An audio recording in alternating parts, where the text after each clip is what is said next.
Hi, I'm Carl Weber. Welcome to Video Aided Instructions English Grammar Series. This is the sentence structure program. You know, language is one of the most complicated human behaviors. Virtually every human being learns to use language by the time they're 2 or 3 years old. And everyone uses language every day in one way or another, either in speaking, in reading, or in writing. Therefore, everyone influences how language is used. They influence how language is spoken, heard, written, and understood.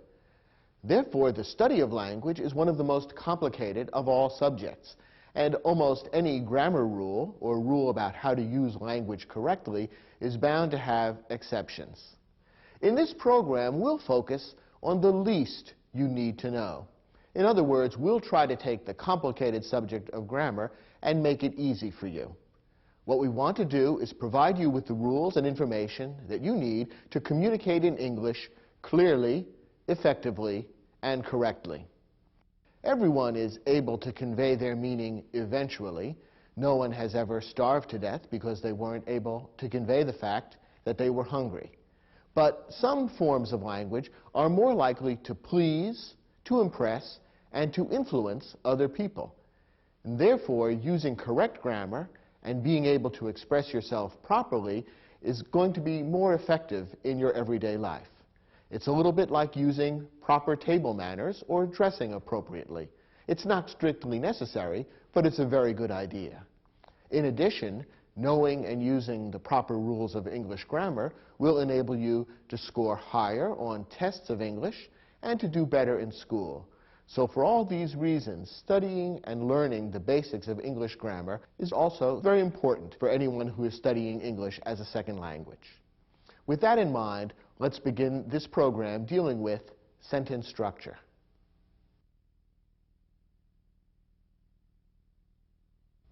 Let's begin by discussing what is a sentence. A sentence is a group of words that expresses a complete thought. You can contrast a sentence with a sentence fragment. A sentence fragment is a kind of mistake that people sometimes make in writing English. A sentence fragment is a group of words that doesn't express a complete thought. Now, sentence fragments are often used when people are casually speaking to one another, but a sentence fragment is considered a mistake in writing. Here's the reason. A sentence fragment, a group of words that doesn't express a complete thought by itself, may be clear in a conversation because people are talking back and forth, and this context gives meaning to the sentence fragment. In writing, however, there is no conversation to give a context and therefore to explain the meaning of the sentence fragment. So a sentence fragment which might be clear in conversation is not clear in writing. That's why when you're writing English, you want to write in complete sentences, not in sentence fragments. Consider, for example, this group of words. Out to lunch. Is this a sentence or a sentence fragment? Well, it's a sentence fragment because it doesn't express a complete thought. Out to lunch doesn't tell us who is out to lunch or explain what the meaning of those words out to lunch really is. The words out to lunch could become part of a complete sentence, of course. You could say, Susan and I are going out to lunch. Or, Frank was out to lunch when I visited his office. Now we have a complete thought and therefore a complete sentence. But by themselves, the words out to lunch are a fragment rather than a complete sentence. Or consider these words. Maybe later. Is this a sentence or a sentence fragment? Again, it's a sentence fragment. The words maybe later by themselves don't express a complete thought. Now you could imagine having a conversation in which someone would say, maybe later, in answer to a question. In a conversation, a sentence fragment like this can be meaningful and can be understood. For example, you might say to someone, oh, do you feel like having a bite of lunch right now? And your friend might answer, maybe later. In the context of the conversation, you can understand what the sentence fragment means.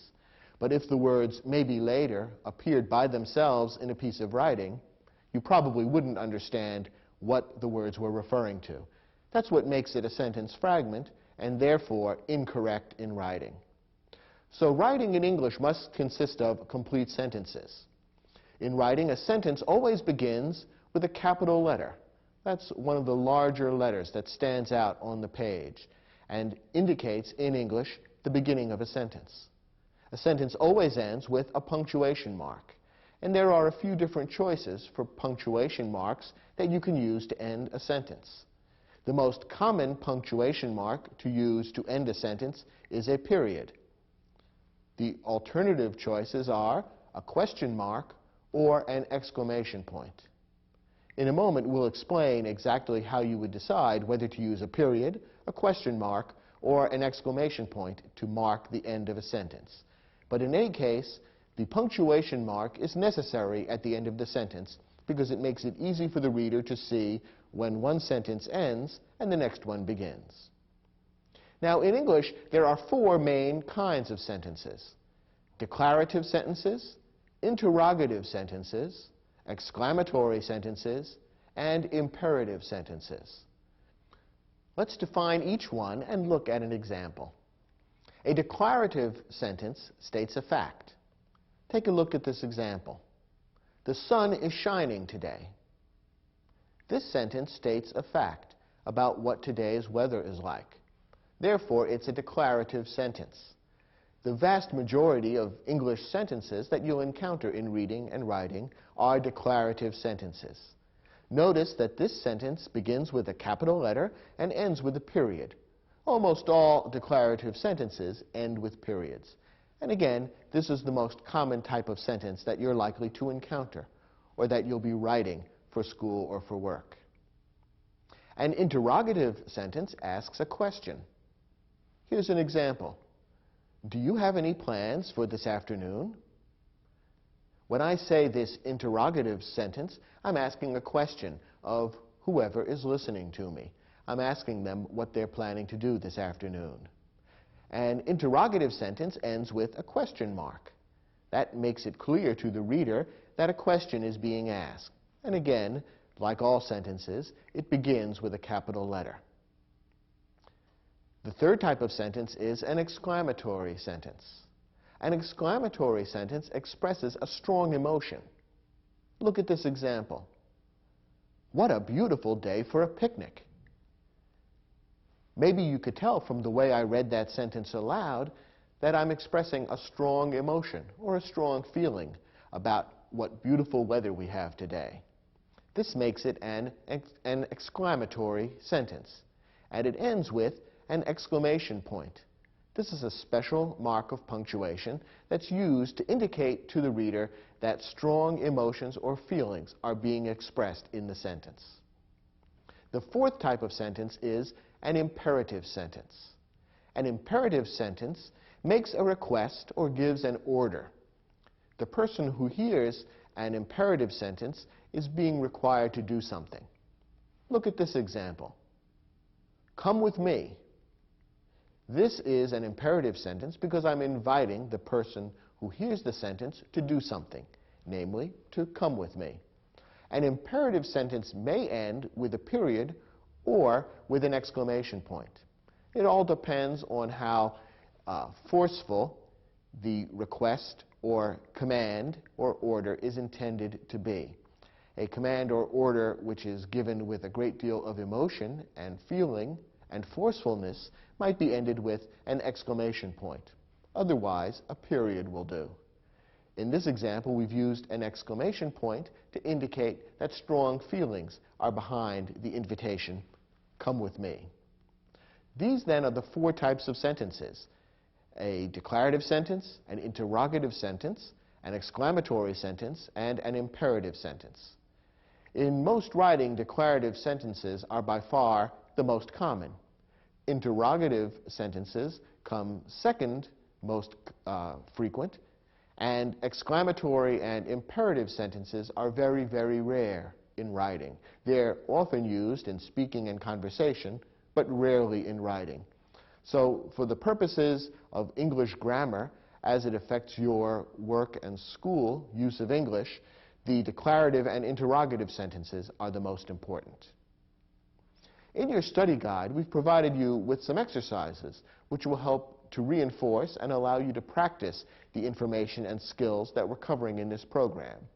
Turn to your study guide now and go to the first exercise there, which deals with this topic of what is a sentence and the 4 types of sentences.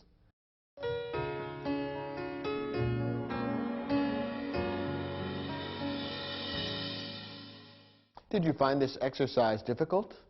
Your job was to read 5 sentences, and for each one to decide whether the sentence was a declarative sentence, an interrogative sentence, an exclamatory sentence, or an imperative sentence.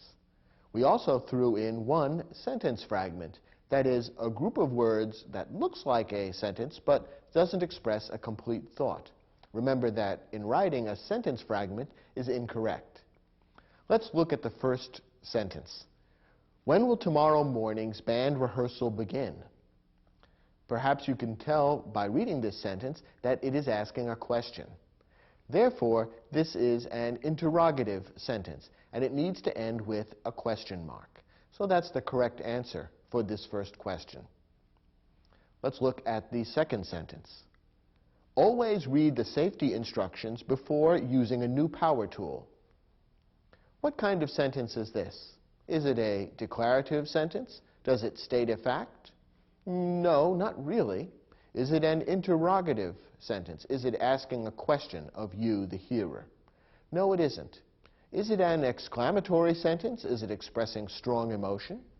No, not really that either. It is an imperative sentence. Remember, an imperative sentence is one that makes a request or gives an order. And in this case, the sentence is giving an order or making a request of whoever reads it. It is telling that person that they ought to do something, namely to read the safety instructions before using a new power tool. Therefore, this is an imperative sentence. Remember that we said an imperative sentence may end with either a period or an exclamation point. It all depends on whether strong feeling or strong emotion is being expressed. In this case, no particularly strong emotion is being expressed, and therefore the correct way to end this sentence would be with a period. Let's look at our next example. Having spent over 2 hours working on her dance routine. Could you tell that this is the sentence fragment? This is a sentence fragment because it doesn't express a complete thought. There are a lot of words here, and we can see that someone spent over 2 hours working on her dance routine, but we can't really tell what's going on because it doesn't say who spent 2 hours on her dance routine.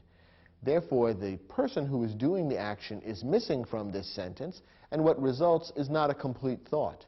We don't really understand what the person who wrote this sentence is trying to convey. This is a sentence fragment, not a complete sentence, and if it appeared in a piece of writing, it would be considered incorrect.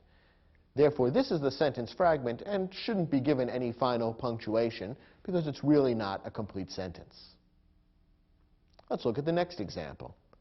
The local wildlife refuge is home to over 70 species of birds. This sentence states a fact. Therefore, it's a declarative sentence, the most common type of sentence in English, and it ought to be concluded with a simple period. Let's look at the final sentence. That was a fabulous party. Here is a sentence that expresses strong emotion. This is an exclamatory sentence. It ought to be marked with an exclamation point, which indicates that it's a sentence expressing strong feelings. The person who wrote or speaks this sentence is talking about how much they enjoyed the party and is expressing that with a lot of feeling. That's what makes this an exclamatory sentence and means that it should end with an exclamation point. Did you get all 5 of these questions right? I hope so. Now we're ready to move on to Lesson 2.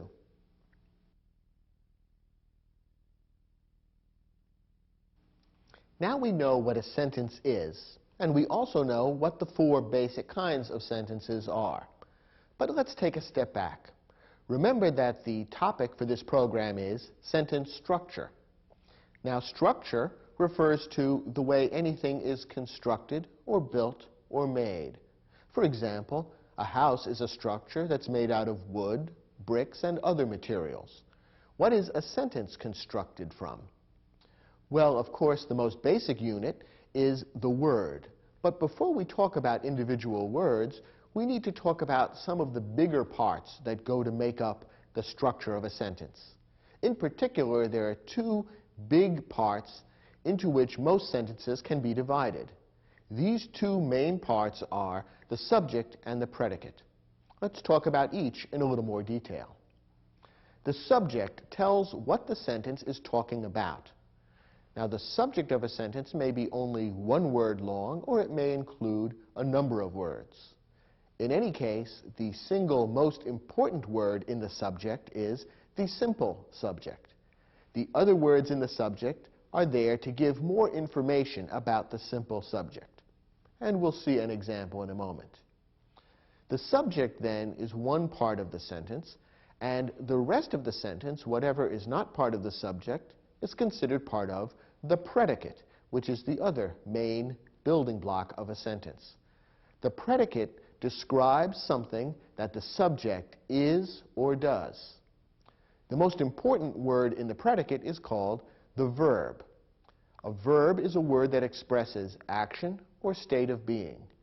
So we now have two main parts to the sentence. We have the subject, which names what the sentence is talking about, and the predicate, which tells what the subject is or does. Once again, within the predicate, there is one most important word to focus on, which is called the verb, and all the other words that are in the predicate are there to give more information about what the subject does. Let's take a look at a couple of examples of sentences and see how they can be divided into subject and predicate. Look at this example. My younger sister Ingrid once worked as a costume designer. Let's begin by looking for the subject of this sentence. Is there a word or a group of words that explains what the sentence is talking about?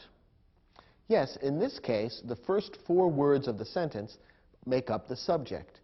Those four words tell us what the sentence is about. The sentence is about my younger sister Ingrid. Is there one word within that subject which is the most important word, the word that tells you specifically what the sentence is about? Yes, it's the last word, Ingrid. So Ingrid is the simple subject of this sentence. The other words in the subject are there to give more information about the simple subject.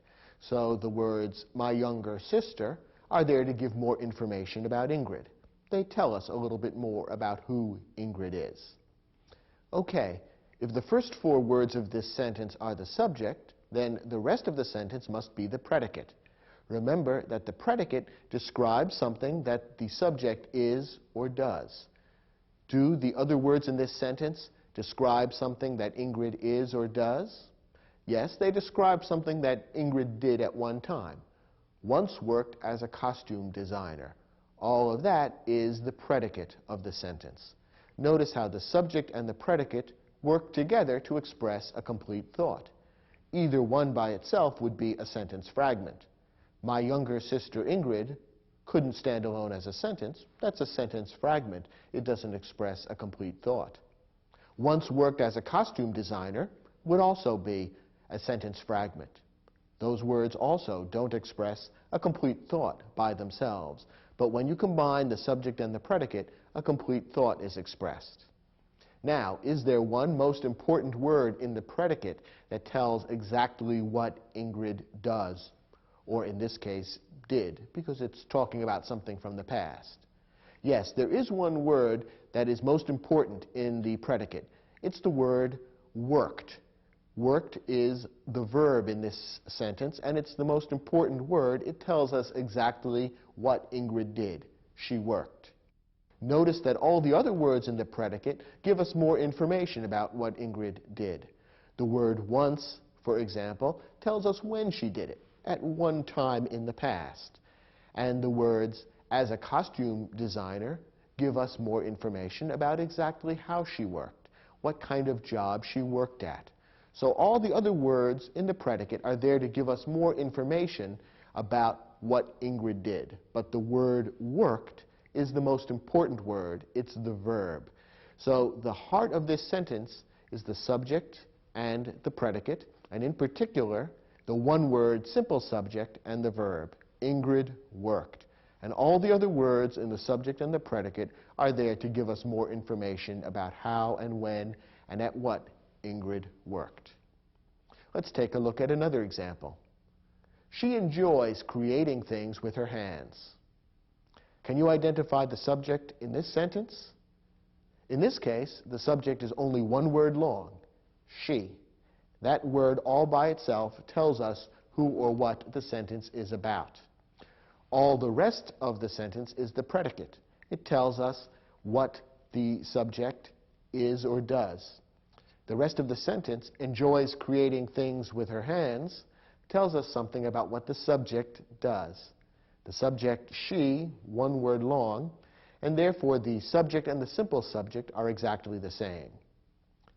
Focusing on the predicate for a moment, is there one word there that's most important? The verb, which tells us exactly what the subject does.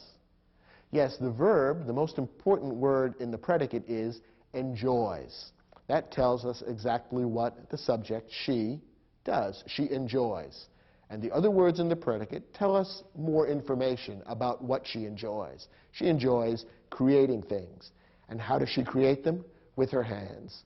So all the other words in the predicate give us more information about exactly what the subject does. But enjoys is the most important word in the predicate. It's the verb. Again, the heart of this sentence is she enjoys. And the other words, the remaining words in the predicate, are there to give more information. In this particular sentence, then, we have a very short subject, and the rest of the sentence, the predicate, tells us what the subject does. Now, occasionally, this kind of simple sentence structure gets a little more complicated with the addition of a compound subject. What is a compound subject?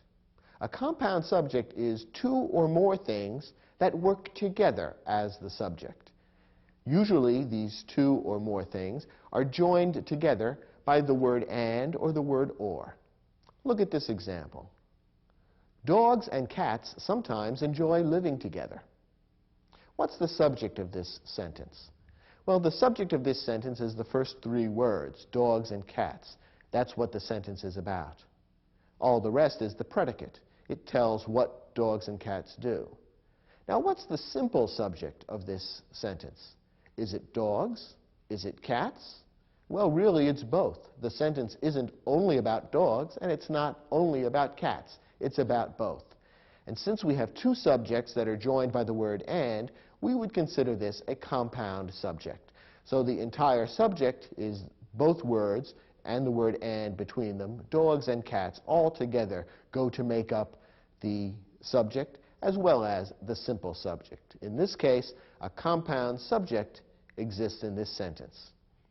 Looking for a moment at the predicate of this sentence, sometimes enjoy living together. Is there one most important word that expresses exactly what the dogs and cats do? The word is enjoy. That's the verb in this sentence, the most important word in the predicate, and it tells us what the dogs and cats do. They enjoy. And the other words in the predicate tell us more about exactly what they enjoy.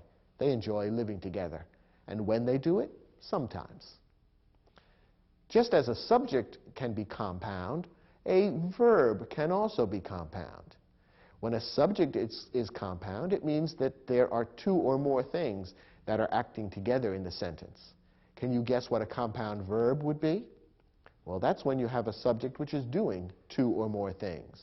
A compound verb is two or more verbs that describe what the subject does. Again, joined by the word and or. Here's an example. The giant tree bent and swayed in the wind. What's the subject in this sentence? The answer is the giant tree. That's what the sentence is about. Is there a one-word simple subject? Yes, it's the word tree.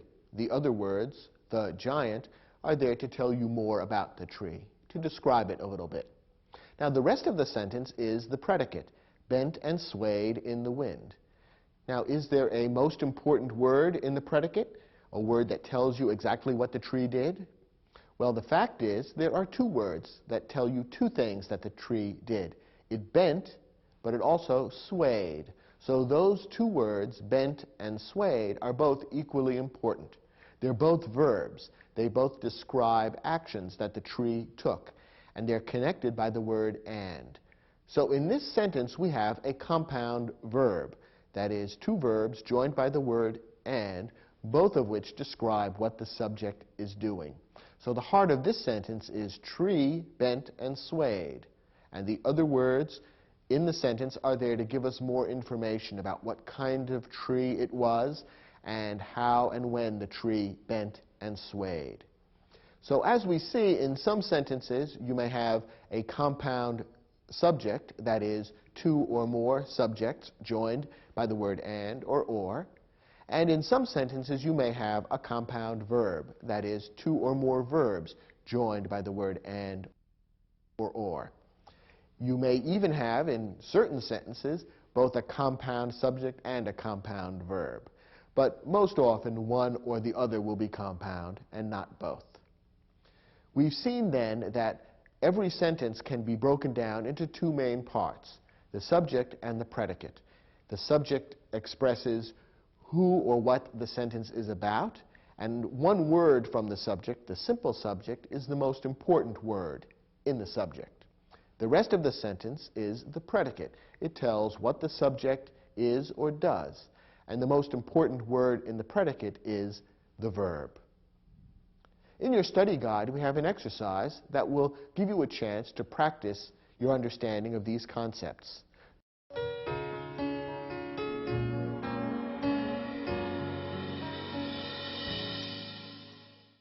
In this exercise, your job was to look at each sentence and decide which group of words was the subject and which group of words was the predicate. Then within the subject, you were to identify the most important word, which is the simple subject, and within the predicate, to identify the most important word, which would be the verb. Let's take a look at each of the sentences and see how well you did. First, 53 officers received medals at the police department awards ceremony. What's the subject of this sentence? Who or what is the sentence about? It's the first two words, 53 officers. That is who the sentence is about. And the simple subject, the most important word here, is officers. The other word, 53, gives us more information about the officers. Specifically, it tells us how many officers there were. So 53 officers is the subject, and officers is the simple subject. That means the rest of the sentence would be the predicate. Were you able to identify the single most important word, namely the verb? That's the word that expresses the action that the officers did. The answer to that is received. Received is the verb in this sentence. It tells us what the officers did. They received something. All the rest of the predicate gives us more information about what the officers did. What did they receive? Medals. Where did they receive them? At the police department awards ceremony. So all those other words in the predicate are there to give us more information about the action they did, namely the receiving. Let's take a look at the second sentence. Bored with the grown-up conversation, little Amy fell asleep under the kitchen table. Where would you divide this sentence between the subject and the predicate? In this case, the subject includes all the words up to little Amy.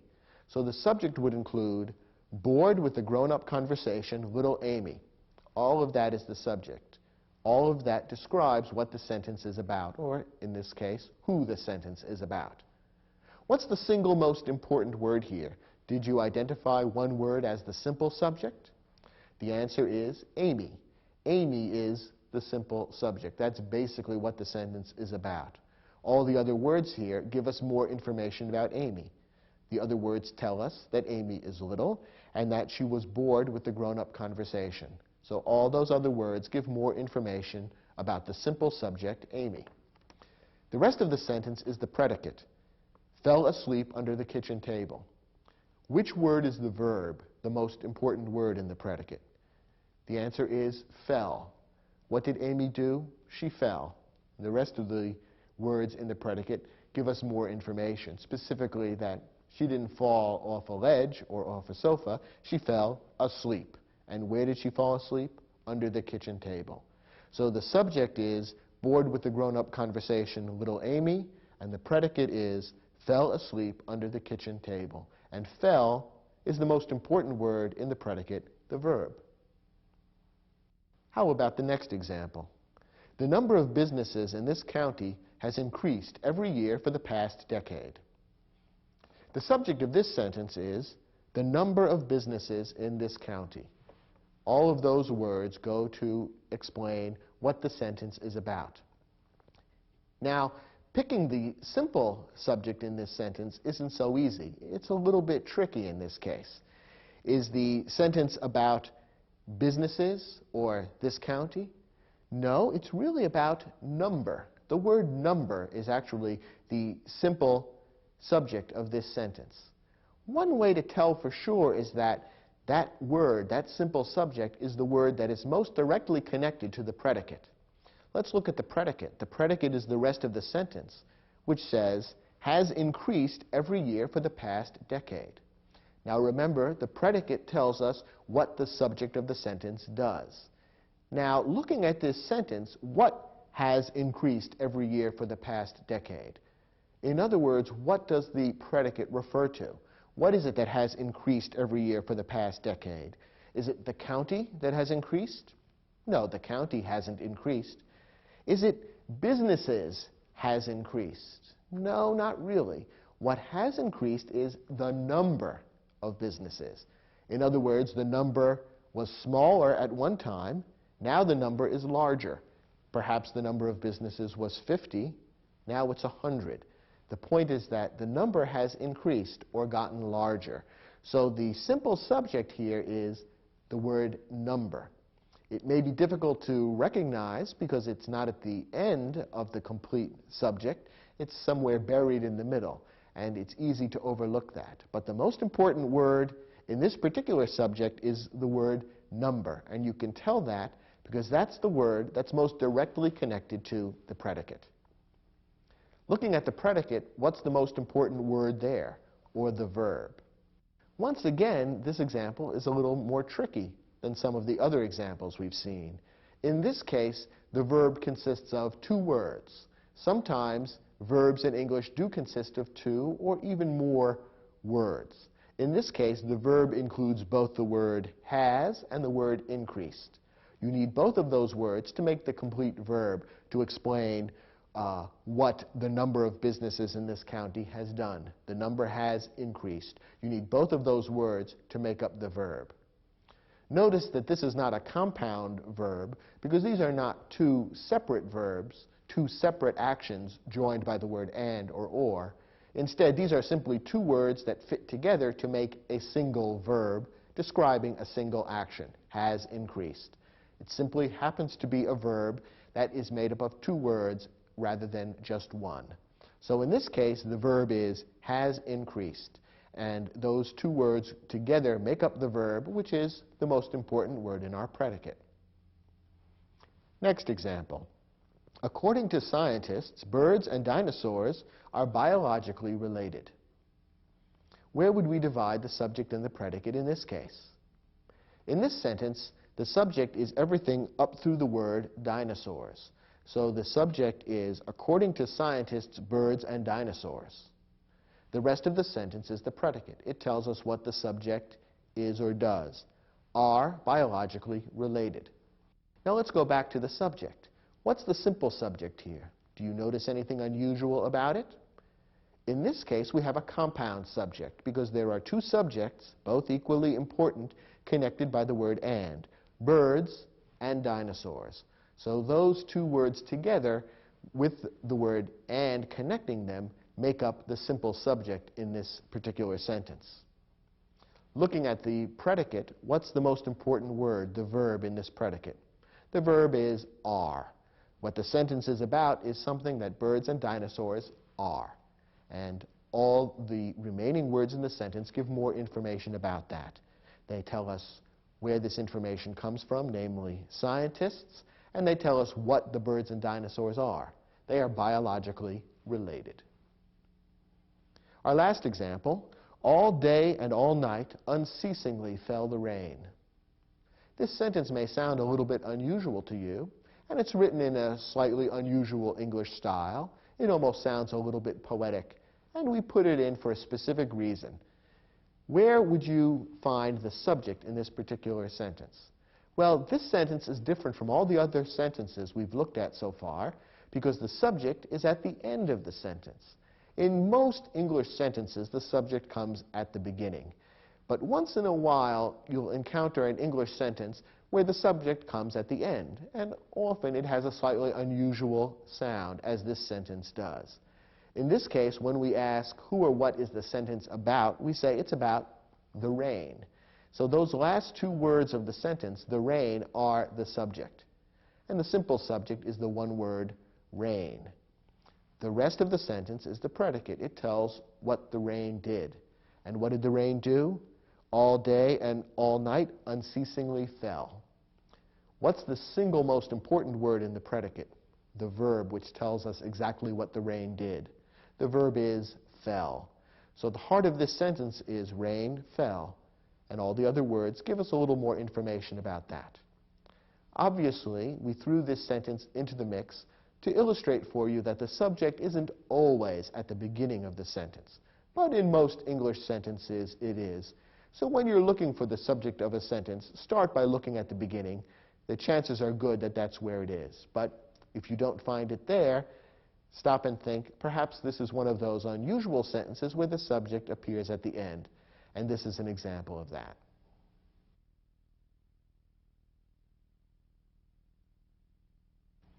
So far in this program, we've been talking about sentences.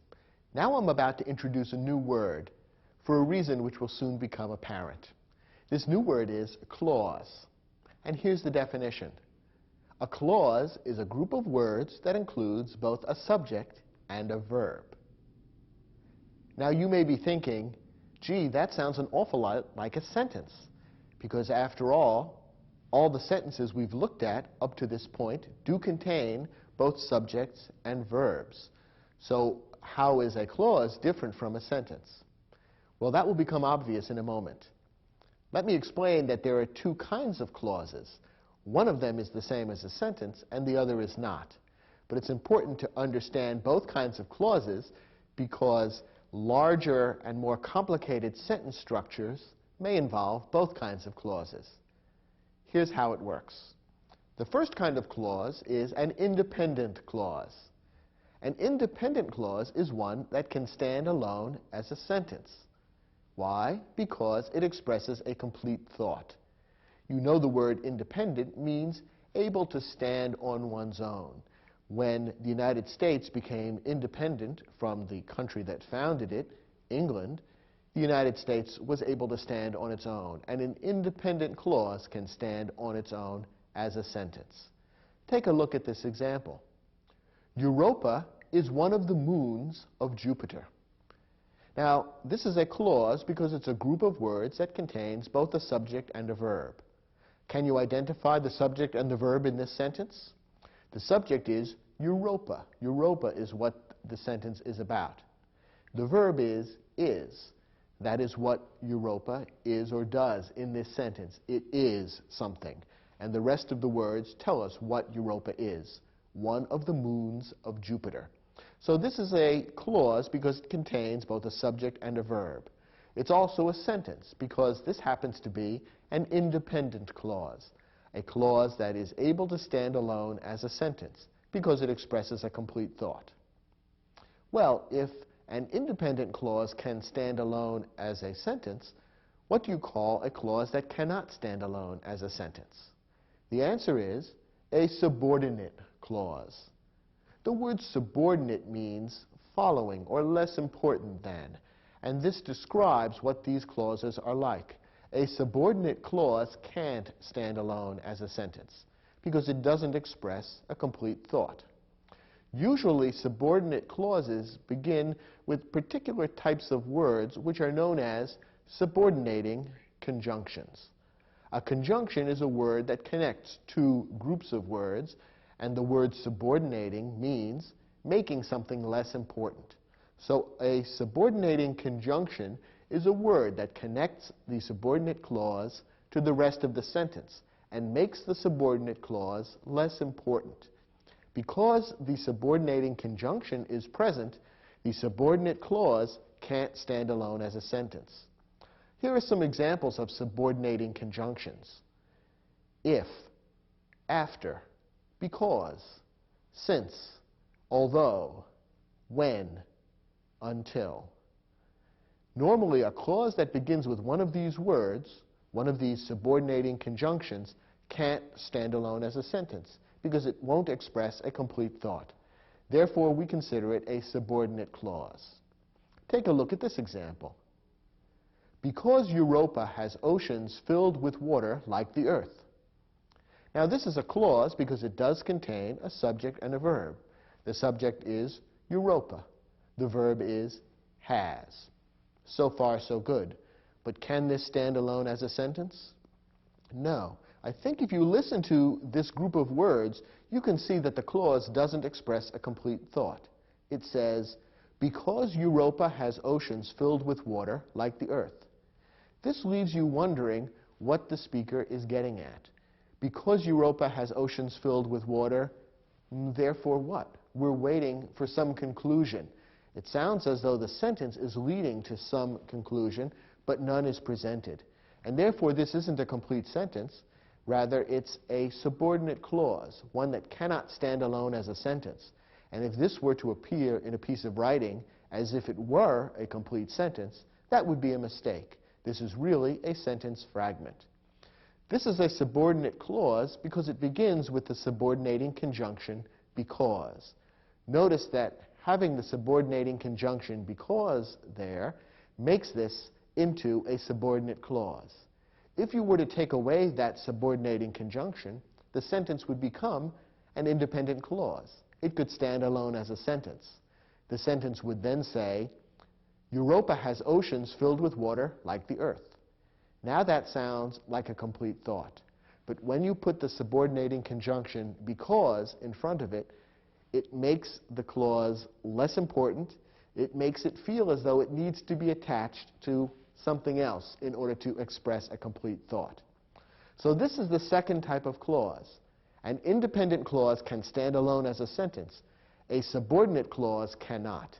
And a subordinate clause usually begins with a subordinating conjunction. Now, why is it important to know about subordinate clauses? Because subordinate clauses are an important building block in many sentences. In fact, there are 4 different kinds of sentence structures that you need to know about, and subordinate clauses are important in some of them. The 4 types of sentence structures that you need to understand are the simple sentence, the compound sentence, the complex sentence, and the compound complex sentence. Let's take a look at each. First, a simple sentence. A simple sentence consists of one independent clause. Remember, an independent clause can stand alone as a sentence, and when it does, the result is what we call a simple sentence. For example, life may exist on Europa. This simple sentence contains the subject, life, the verb, which has 2 words, may exist, and taken together it is one clause, one independent clause, and therefore a simple sentence. By contrast, a compound sentence contains 2 or more independent clauses, which are joined either by a comma and a coordinating conjunction or a semicolon. That's a complicated definition, so let's take it piece by piece. A compound sentence contains 2 or more independent clauses. As we've seen, an independent clause can stand alone as a sentence, but 2 of them can also be joined together to form a compound sentence. Now, when you have 2 independent clauses and you want to join them together, you have to do it according to certain rules. And there are basically 2 alternatives, 2 ways of making that connection. One way of making the connection is by using a comma and a coordinating conjunction. There are a few different words that are called coordinating conjunctions. The most important and common ones are and, or, and but. So one way of joining two independent clauses to create a compound sentence is by using a comma and the word and, or but. Another way of connecting two independent clauses to make a compound sentence is by using a semicolon in between them. Let's take a look at an example of a compound sentence. Many astronomers believe in extraterrestrial life, but others disagree. Here we have two independent clauses which have been joined together to form a single compound sentence. The first independent clause is, many astronomers believe in extraterrestrial life. The word extraterrestrial means life outside of this planet, outside of the Earth. That could stand alone as a sentence. It's an independent clause. It contains the subject, astronomers, and the verb believe, and it could stand alone as a sentence. Then we have the clause, but others disagree. That could also stand alone as a sentence. It contains the subject others, the verb disagree, and the word but tells you that there's a contrast to the preceding idea. Nonetheless, it could stand alone as a sentence. It's perfectly all right to begin a sentence with a word like but or and. In any case, this is another independent clause. So this could have been set up as two separate sentences. But because the ideas are closely connected, the writer wanted to link them. How did he do it? By using a comma and the coordinating conjunction but. Putting that comma and the word but in there makes it easy to connect the two clauses to form one sentence, namely a compound sentence, because it's made up of two independent clauses. Now remember, we said there's another way of creating a compound sentence, and that is to use a semicolon in place of the comma and the coordinating conjunction. So this sentence would also be correct if it read as follows.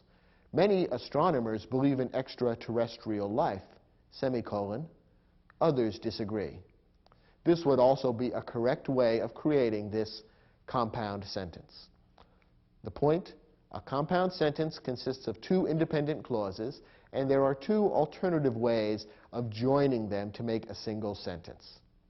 So that's our second type of sentence, simple sentence and a compound sentence.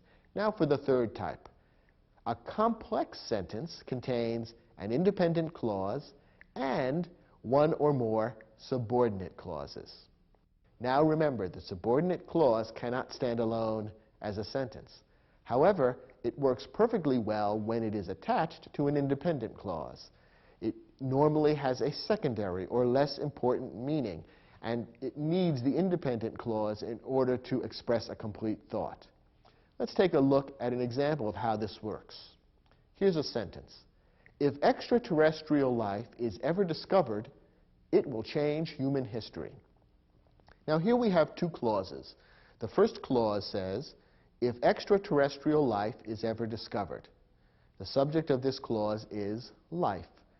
The verb is discovered. It's a two-word verb, and in this case, the word ever happens to come in between the two parts of the verb. That happens sometimes. So the subject and the verb is life is discovered, and the whole clause reads, if extraterrestrial life is ever discovered. Now let's pause. Is that an independent clause or a subordinate clause? Could it stand alone as a sentence? Well, think about how it sounds. If extraterrestrial life is ever discovered. Doesn't it leave you hanging? It leaves you wondering what the author is building toward. It sounds as though some conclusion is necessary. Therefore, we don't have a complete thought. We do have a subordinate clause. This is a clause that can't stand alone as a sentence. Let's take a look at the other clause and see what that is like. The other clause reads, it will change human history. This is a clause because it contains a subject and a verb. The subject is it, and will change is the verb. It will change human history. Now, could this clause stand alone as a sentence? Yes, it could. It expresses a complete thought. It will change human history. That could be a sentence by itself. So this is an independent clause. In this case, therefore, we have a subordinate clause first, followed by an independent clause. The two things work together to create a single, complete thought. If extraterrestrial life is ever discovered, it will change human history. The first clause sets up a possibility, and the second clause explains what would happen if that possibility comes true. So the two clauses work together to express one complete idea. And therefore we have a correct sentence which is known as a complex sentence, because that's what a complex sentence does. It combines two different kinds of clauses, one an independent clause and the other a subordinate clause, makes them into a whole to express a single thought. Notice that it doesn't matter what order the clauses are in. The subordinate clause could come first, or the independent clause could come first. In this particular sentence, the subordinate clause comes first, but it could have been the other way around. Either way, it's considered a complex sentence. The fourth and most difficult kind of sentence is known as the compound complex sentence. The compound complex sentence contains two or more independent clauses and one or more subordinate clauses. So it's like a combination of the compound sentence with the complex sentence. As you can see, the compound complex sentence must have at least three clauses. And some writers in English, William Faulkner is a famous novelist who is a good example of this. Some writers in English write sentences that go on for many, many words, and in some cases, even a page or more. And some of the sentences in William Faulkner contain 10 or 12 or more separate clauses. Those are very complicated sentences, and their grammar is very difficult to untangle. But a compound complex sentence must contain at least three clauses.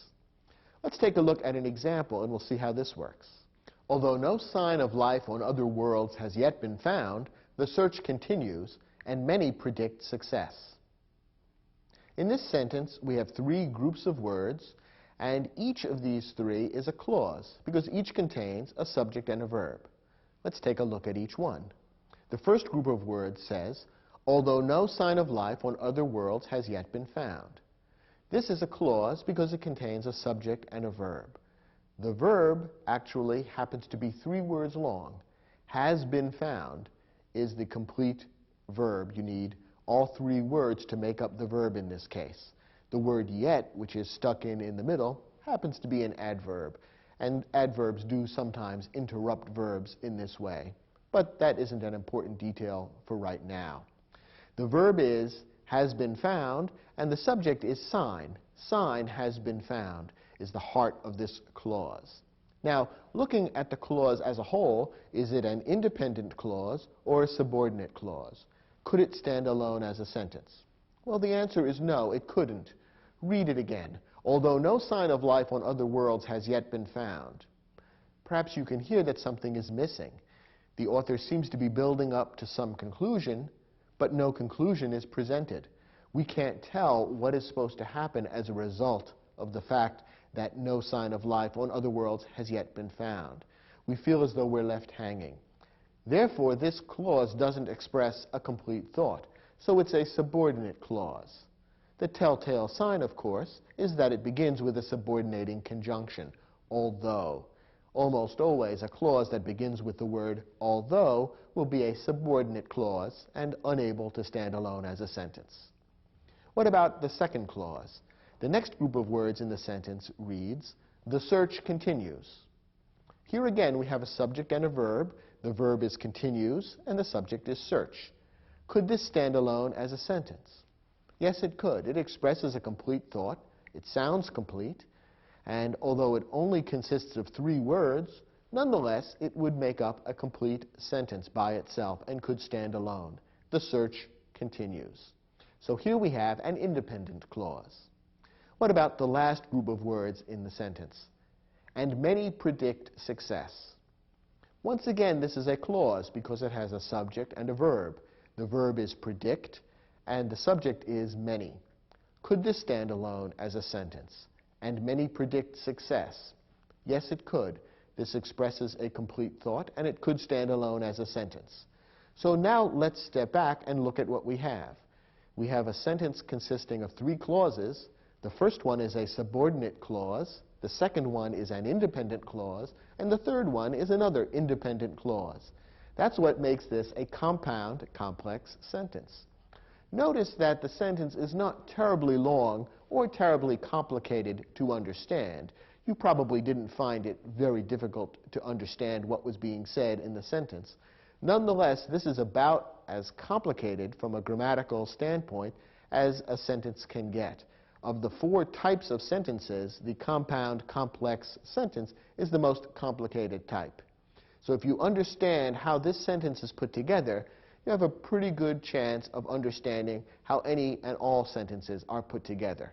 The only difference when you get to a sentence written by someone like William Faulkner is that more and more clauses are piled on, but it just continues to be more of the same kind of thing, more of a compound complex sentence with more and more independent and subordinate clauses added on.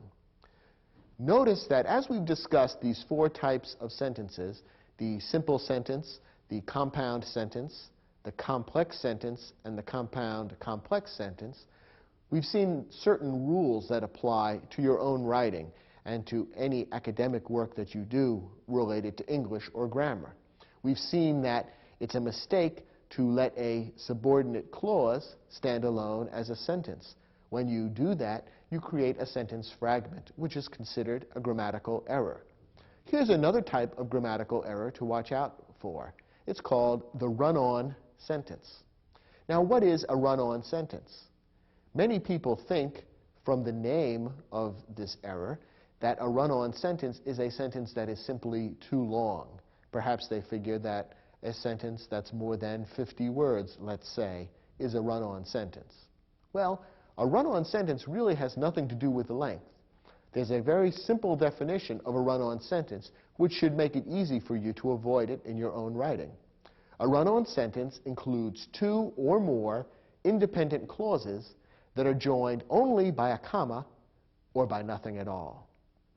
Now let's stop and remember how we defined a compound sentence. Remember, a compound sentence contains 2 or more independent clauses. But when we discussed the compound sentence, we saw that there were 2 appropriate ways of connecting the 2 independent clauses. One way would be to use a comma and a coordinating conjunction, such as and, or but. The other correct way would be to use a semicolon. A run-on sentence comes about when 2 independent clauses are taken and simply jammed together with no punctuation between them, or perhaps just a comma. Doing that makes an incorrect sentence. It's a run-on. The connection between the 2 independent clauses is not clear, and it's considered a grammatical error. So if you have a teacher who says, you've made a mistake in your paper by writing a run-on sentence, this is what the teacher means. And you can see that the way to correct it is by following the proper rules for creating a compound sentence. Here's an example of a run-on sentence. Visit the City Science Museum. You'll see some fascinating exhibits about outer space. Here we have 2 clauses. Visit the City Science Museum. That's an independent clause, and it could stand alone as a sentence. Then we have another clause. You'll see some fascinating exhibits about outer space. What's the subject and the verb in each of these clauses, by the way? The first clause may be a little bit tricky. It has a verb, visit, but the subject doesn't appear. This is an imperative clause, namely one that is giving you an order or a recommendation or a suggestion. And the subject doesn't appear normally in an imperative sentence. The subject is understood to be you. What this clause is saying is you visit the City Science Museum. So an imperative sentence is an exception to our rule that a subject and a verb must always appear. In an imperative sentence, the subject may be understood. In our second clause, the subject is you, and the verb is will see. In this case, it takes the form of the contraction apostrophe LL instead of spelling out the word will at full length. But the words you'll see really mean the same as you will see. So in the second clause here, the verb is will see, and the subject is you. So we have two clauses here, either one of which could stand alone as a sentence. Look at that second clause. You'll see some fascinating exhibits about outer space. That could stand alone as a sentence. We have two independent clauses which have simply been stuck together with a comma in between. That's what makes this wrong. It's a run-on sentence. If you had written this in your own paper, you would have to correct it to make the paper grammatically acceptable. What would be a good way to fix this run-on sentence? Well, you have at least two options. Remember our rules about how to create a compound sentence. One way to correct this would be to use a comma and a coordinating conjunction. And in this case, the coordinating conjunction and seems like the natural choice. So the sentence would be correct if it read, visit the City Science Museum, comma, and you'll see some fascinating exhibits about outer space. Another way to correct the run-on sentence would be to substitute a semicolon for the comma. Then the sentence would read, visit the City Science Museum, semicolon, you'll see some fascinating exhibits about outer space. That would also be correct. There's another program in this series that deals with punctuation, and we'll talk in more detail about the semicolon in that program. But for now, here's an important tip to remember. The purpose of the semicolon, basically, is to connect independent clauses. So whenever you use a semicolon in your writing, what appears on either side of the semicolon should be an independent clause, able to stand alone as a sentence. And if you put a semicolon in the middle of this longer sentence, you would create a correct compound sentence. The problem with it as it now reads is that it's a run-on because the two independent clauses have simply been stuck together with a comma, which does not work. Of course, there's really a third possible solution, which would be to make the two independent clauses into two separate sentences. Put a period in between and put a capital letter at the beginning of the second sentence, and you'd be fine. So a run-on sentence can easily be corrected, but you must remember the rules for properly creating a compound sentence. To reinforce the skills and the topics we've just been discussing, we have one more exercise in your study guide.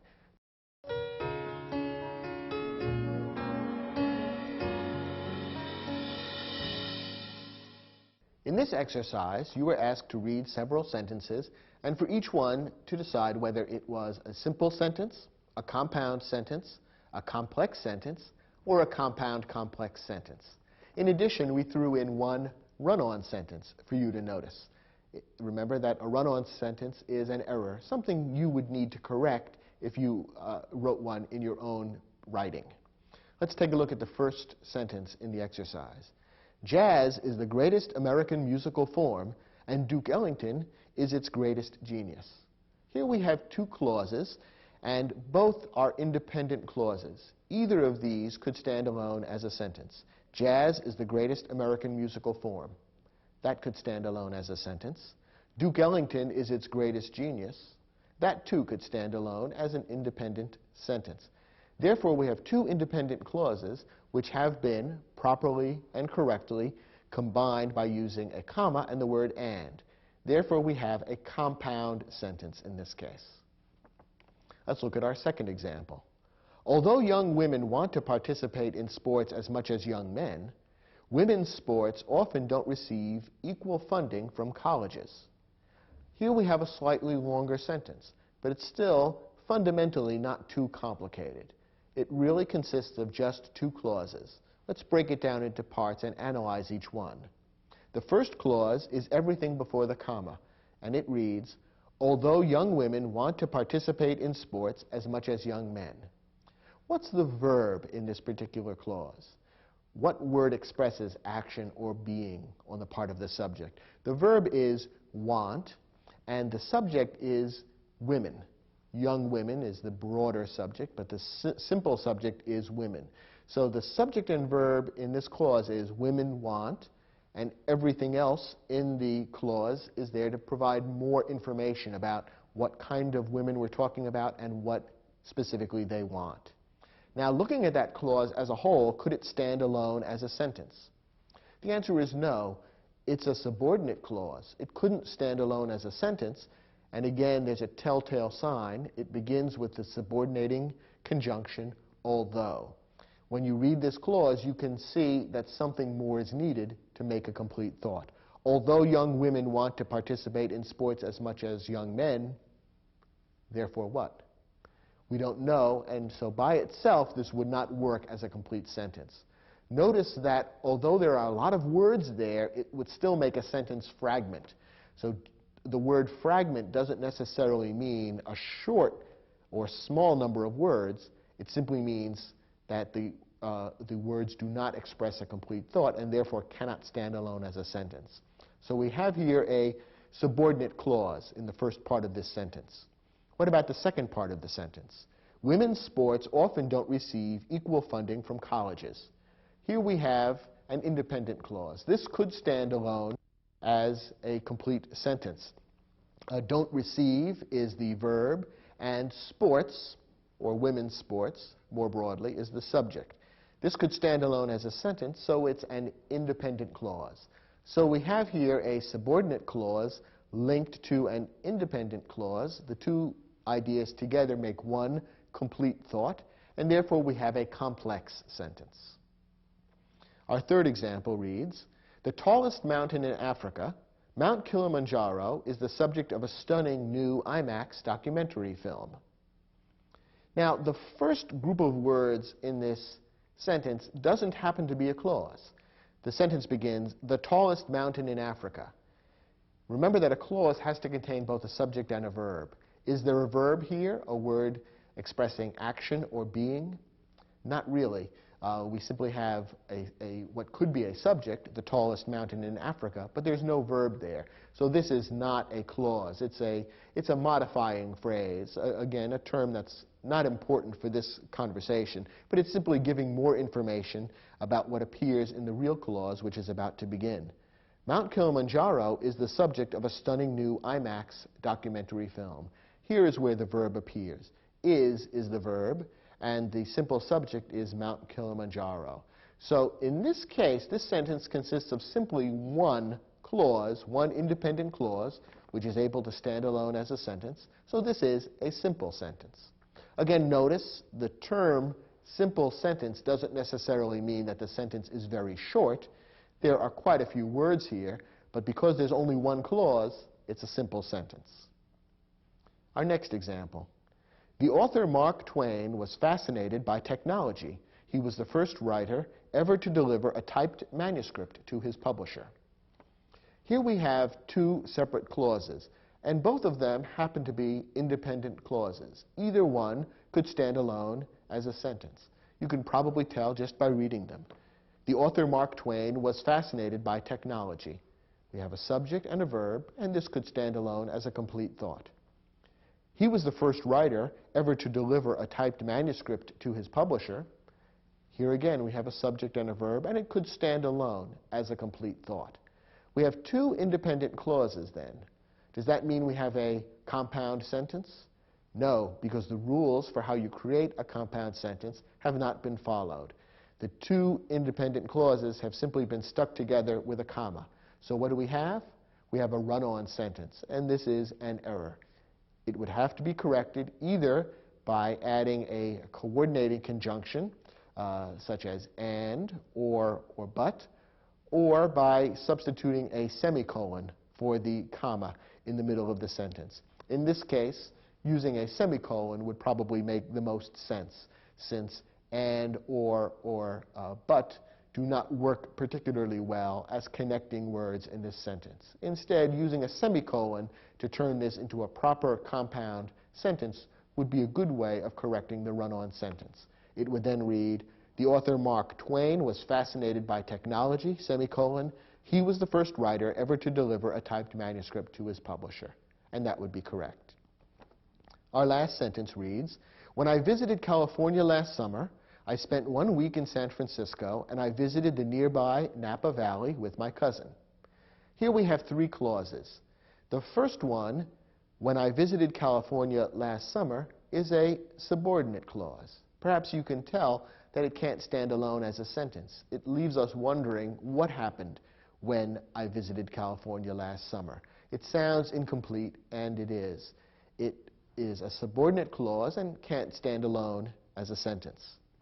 The next clause reads, I spent 1 week in San Francisco. This is an independent clause. It could stand alone as a sentence. The last clause reads, I visited the nearby Napa Valley with my cousin. Again, it's another independent clause, and it could also stand alone as a sentence. So in this case, we have a subordinate clause followed by two independent clauses. What kind of sentence does this make? A compound, complex sentence. So this shows exactly how these different types of sentences work, and I think you can see that combining independent with subordinate clauses in various ways gives you the flexibility to bring together in a single sentence ideas that are related to one another or that belong together and that add up to a complete whole. And the more practice you have in writing in English, the better you'll get at using each of these four different types of sentences appropriately in order to express increasingly complex ideas.